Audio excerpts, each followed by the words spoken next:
See how it looks over a longer stretch. Now you can see. So you bring it out and you determine where you need it to be. Yeah. And then you carry it that way. So you just keep bringing it out a step at a time. We're not exactly where we want it. It's a lot better than when I drove up here. So that is the recovery of the fender. I mean, this could go onto a truck today. If you were building a Survivor, you wanted it to look like a Survivor. I want it to look like Grandpa's truck from the ranch. Yeah. This, you're in. You're done. We're done. You're not even going to worry about this. We'll just kind of hammer that down a little bit. Because if I was going to make this, if I was going to turn this and put it onto a show truck, the next step would be it would get dipped or sandblasted. So you could get all the rust off and you get everything off the outside. And then you would work this even more with metal dollies and hammer and just go for it till you bring it as close as you can to where you want it to be.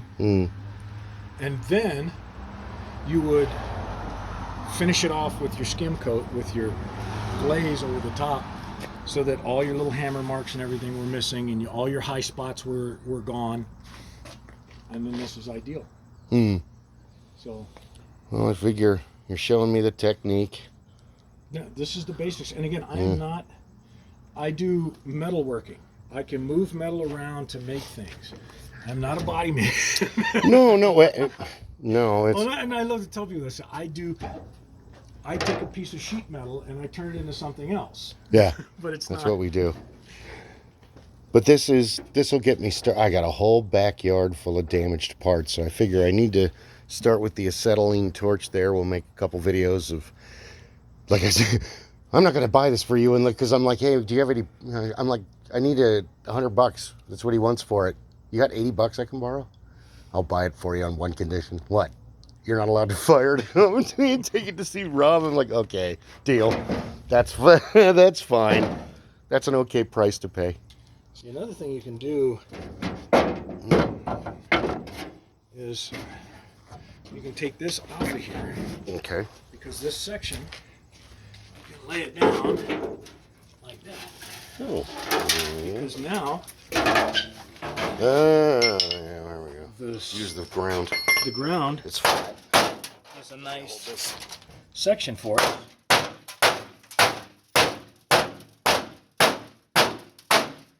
And part of what you're listening for is a change in the tone. Because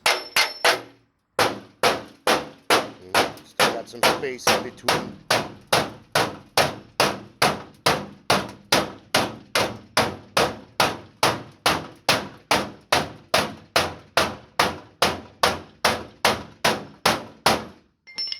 lay it back. And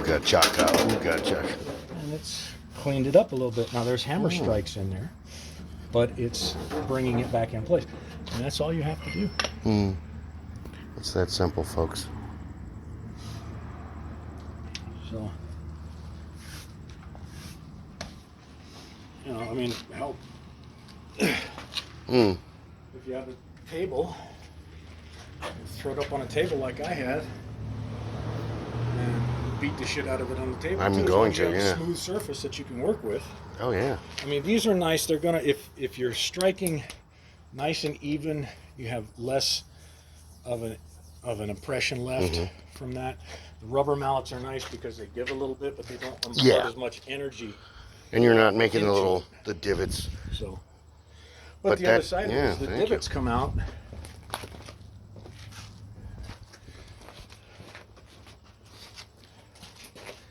So you get divots up here.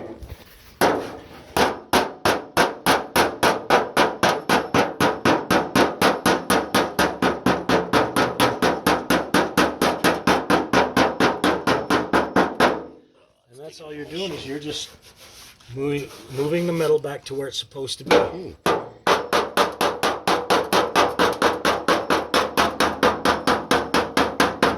You don't have to do a lot of heavy hammering to move this big section. Yeah, we want to move that and remind it where it's supposed to be. But otherwise, all right. That's all the technique. Fantastic.